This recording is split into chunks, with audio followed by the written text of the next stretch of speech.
Hello everyone, a very warm welcome to you, and I hope you are well. My name is Nick, and it's time for the 2-week roundup. It's September the 10th, where we look at all the games, or the majority of games we looked at this time, and try and get them in a top 6 of the ones I've enjoyed the most, or at least deserve a bit of a mention. Now, if you haven't checked out the Patreon site so far, have a look there. There's posts you can read, like a blog for non-patrons, and there's some hidden ones too for people that are donating to the channel, which gives you behind the scenes stuff and a few other bits. So that's gradually building up as we offer a bit more on that site. That's patreon.com/Njenkin. Any support is really helpful because it keeps the channel going. So what's been happening in these last 2 weeks? Well, there's been a number of videos that didn't make the top 6, of course, which may have made your top 6 and at least worth a bit of a mention. There was Junior Pac-Man on the ATARI 2600. Better than Pac-Man, better than Ms. Pac-Man, but I find it a little bit tricky, so didn't make it.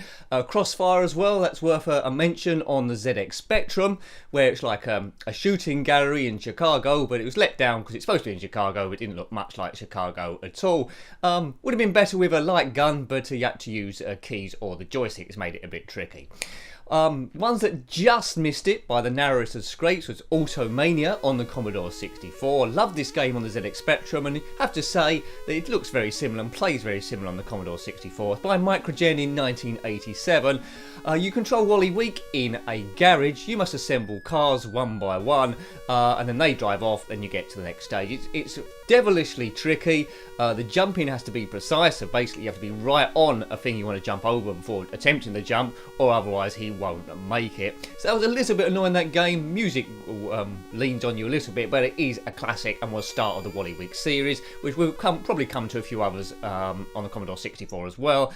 And the other one was Phoenix on the Atari 2600 by Atari from 1982, and based on the arcade cabinet from Taito in 1980. It's a shooter, it's an accomplished shooter, it's pretty good fun, but very soon after that one, I reviewed another game on the Atari 2600, which is in the top 6, another shooter, and that put that one a little bit in the shade, so it didn't make it probably for those reasons.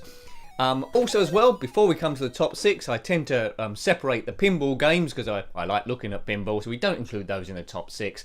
But there was 2. The first one was on the Commodore Amiga to say that correctly, the Ultimate Pinball Quest by INFOGRAMES in 1994. Yeah, if this is the Ultimate Quest, I don't think it is. It's a little bit dull, this one. There's 3 witches on 3 different theme tables. You're on a sort of like quest, but it doesn't really have enough go-go juice. The excitement factor isn't really there for me. It was good to see, and we'll have another look at another Amiga pinball game this week as well. I haven't got too many to do, so you probably can have a rough guess what that might be, but I'm not telling. Ultimate Pinball Quest, it isn't really the ultimate. Avoid that one. Go for Pinball Dreams, which I always say on the Amiga, or Fantasies. And the other one was on the Sega Mega Drive, or Genesis, depending on where you are in the world, and that was DINOLAND, published by Renovation Products in 1991. Now I call it Dino because I'm a fan of the Flintstones, and there's a character called Dino in that, who was the dog with a dinosaur. But you could call it DINOLAND, DINOLAND, it's all semantics, whatever you want to call it. This is a pinball game. It's a little bit watered down from other pinball games on the same system. My favourites I reviewed so far are Dragon Fury and Dragon's Revenge, particularly Dragon's Fury. DINOLAND is okay. It's aimed, I think, slightly at a younger audience, where there's dinosaurs on the playfield, a few mini games. There is enough there to keep you occupied. It's sort of like Fruit Machine in the top left as well. Got really nice music, which I might use elsewhere. Might be remixed, might be the same, but we'll see how it goes. One thing I got to do on this channel is we do lots of snippets of various things, and we're straight in. I think a very short intro might help sometimes, maybe not on these ones, but there we go. So that was DINOLAND and the Ultimate Pinball Quest.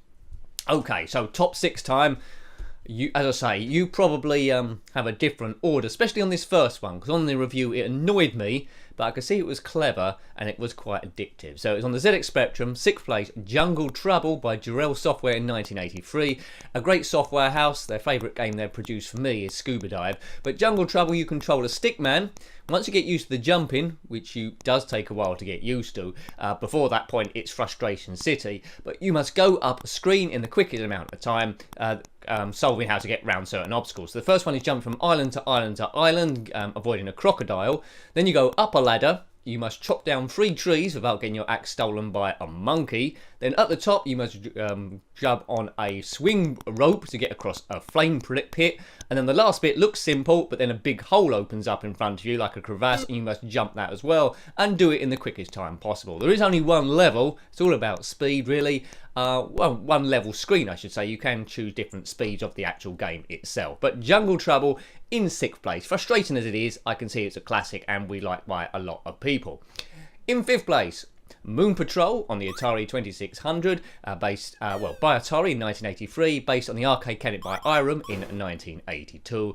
Come out on lots of different systems. This previously reviewed it as Moon Alert on the ZXspectrum, which I really liked, and I really like this game as well. The car itself looks like it's running rather than on tracks, but it must go from stage to stage. You're a moon buggy on a flat surface. You must jump over holes in the road, blow away rocks, shoot aliens which are firing at you which come down, and complete about 4 or 5 different stages where it gets progressively more difficult. So, you know, it's one of those addictive games. It's very straightforward from my favourite era of gaming, the early 80s, Moon Patrol. And in 4th place, this game always makes me feel a little bit hungry. In 4th place is Burger Time by Interceptor Micros on the Commodore 64 in 1984, based on the arcade cabinet by Data East from 82. So all these first 3 are all in 83 to 84. What a surprise! You can tell what era I grew up in. Burger Time is a pretty good game. You have to assemble giant burgers. You control Chef Pepper up and down ladders on various screens. You must get the components of the burgers, drop down the levels, have a look at the game. It's probably more straightforward than me explaining it. As soon as you assembled the burgers along the bottom of the screen while avoiding the pickles and the eggs which come after you, you go to the next screen. It gets progressively more difficult, as games tend to be. Burger Time is a classic considered by many. It's not a bad arcade conversion. The arcade is probably a little bit better, but this is good to have on an 8-bit system. So, in 6th place this time round, I've got Jungle Trouble on the ZXspectrum by DURELL Software in 1983. In 5th place, Moon Patrol on the Atari 2600 by Atari in 83 again. And in 4th place, Burger Time on the Commodore 64 by Interceptor Micros in 1984. So, 3 different games, 3 different systems. There we go. So what's in the top 3 this time? Well, I mentioned that shooter earlier, Phoenix, on the Atari 2600. This game eclipsed that, I think, for me, although Phoenix was clever. This is, in 3rd place, is Demon Attack on the Atari 2600, published by IMAGIC in 1982. Now, the sounds that come out of this thing are absolutely brilliant. You get progressively different waves of aliens to shoot, and it's coded really, really well. As a kid, I probably would have played this for hours. The best game I played so far on the Atari 2600 is the first one, funnily enough, called Enduro, which is a racer, but Demon Attack is good, and I would probably put it up in my favourites. If you're looking for a shooter, it's more exciting than Space Invaders and Galaxian, and it's just got that great name as well. You control a cannon down the bottom of the screen, and I think there's aliens attacking some weird place. Crybore, something like that. So, very good game, 8-bit again, 1982. 2nd place, another one in 1983 on the ZXspectrum. Now, a lot of people won't have this in 2nd place, admittedly, but, you know, it's all about nostalgia. So it was Lunar Crabs by MicroMega in 1983, the company that gave us the fantastic 3D Death Chase. Lunar Crabs, it reminds me a little bit like that, sound-wise, but the game is a little bit different. You've landed your ship on Saturn. You're mining precious metals, and then you're suddenly attacked by mutant crabs who don't want you taking their precious metals. Well, why would you? So you could go doing a gun left and right and fire, and that's all the controls you ever need. Wipe out one lot of crabs, and then another wave will come with ever increasing intensity, and the game will always end in death. There's no way of escaping that, but a real nice game. Not too much to it. There's no real proper loading screen as such. Or proper menus, I should say. Lunar Crabs, 2nd place.